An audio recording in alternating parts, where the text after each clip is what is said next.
हनुमान का रूप धारण कर लेता है और राम लक्ष्मण के पास जाकर कहता है, स्वामी मैं सीता माता को लेकर आया हूँ, उठिए। सीता यहाँ आ गई, ऐसा सोचकर दोनों उस नकली हनुमान पर विश्वास कर लेते हैं और उसके पीछे पीछे चल पड़ते हैं। मही रावण उन्हें एक सुनसान जगह पर ले जाता है और वहाँ बेहोश करने वाला धुआं छोड़ देता है और तुरंत ही राम और लक्ष्मण दोनों बेहोश होकर गिर जाते हैं। तभी वो नकली हनुमान का रूप छोड़कर मही रावण अपने असली रूप में आ जाता है। वो राम और लक्ष्मण के बाल पकड़कर उन्हें घसीटते हुए पाताल लोक ले जाता है। मही रावण पाताल लोक का राजा था, इसलिए कोई भी देवता उस लोक में प्रवेश नहीं कर सकता था। मही रावण दोनों को एक गुप्त कक्ष में ले जाता है। ओ मकरध्वज, मैं एक दिव्य कार्य करने जा रहा हूँ, इस कक्ष के अंदर किसी को भी आने मत देना। मकरध्वज प्रणाम करके कहता है, स्वामी एक मक्खी भी अंदर नहीं आएगी। इस प्रकार मही रावण काली माता की मूर्ति के सामने एक पत्थर पर राम और लक्ष्मण को लिटाकर नर बलि देने की तैयारी करने लगता है। सोए हुए हनुमान जी को अचानक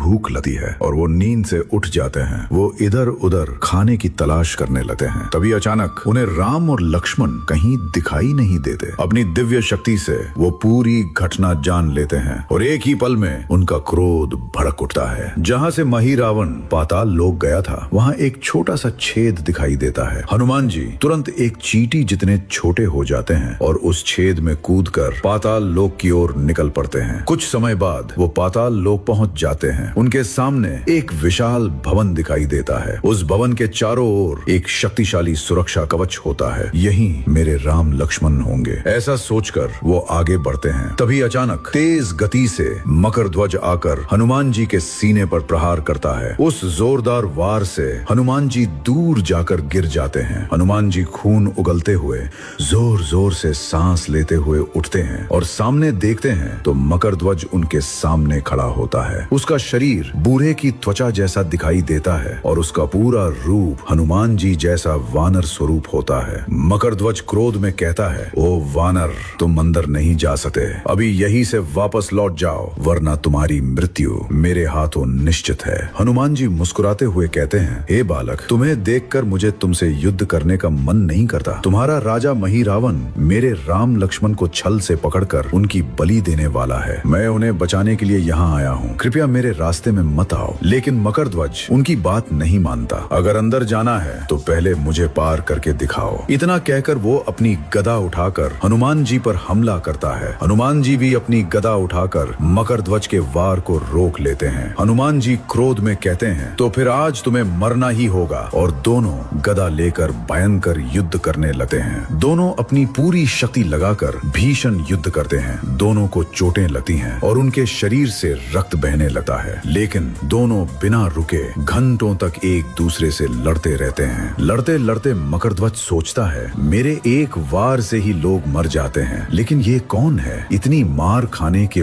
बाद भी जिंदा है। हनुमान जी भी सोचते हैं, मेरे प्रहार से तो रावण भी डर गया था, तो ये बालक कौन है जो मेरे बराबर शक्तिशाली है। लड़ते लड़ते दोनों थक जाते हैं। दोनों सांस लेते हुए एक दूसरे को देखते रहते हैं। हनुमान जी पूछते हैं, बताओ बालक, कौन हो, इतने शक्तिशाली होकर भी एक राक्षस की सेवा क्यों कर रहे हो। मकरध्वज धीरे धीरे उठता है और अपनी शक्ति से अपने घाव भर लेता है। मैं कौन हूँ, अगर मैं अपने पिता का नाम बता दूं तो तुम यहीं बेहोश होकर मर जाओगे वानर। मैं मकरध्वज हूँ और मैं स्वयं महान बलशाली हनुमान का पुत्र हूँ। ये सुनते ही हनुमान जी चौंक जाते हैं। अरे मूर्ख बालक, अपने झूठ बंद कर। मैं कौन हूँ क्या तुम्हें पता है? मैं राम का सेवक हूँ, मैं हनुमान हूँ और मैं अखंड ब्रह्मचारी हूँ। ये सुनते ही मकरध्वज की आंखों में आंसू आ जाते हैं। वो तुरंत घुटनों के बल गिर जाता है। पिताश्री, आपको पहचाने बिना मैंने आप पर हमला कर दिया, मुझे क्षमा कर दीजिए। हनुमान जी क्रोध में कहते हैं, ओ मकरध्वज,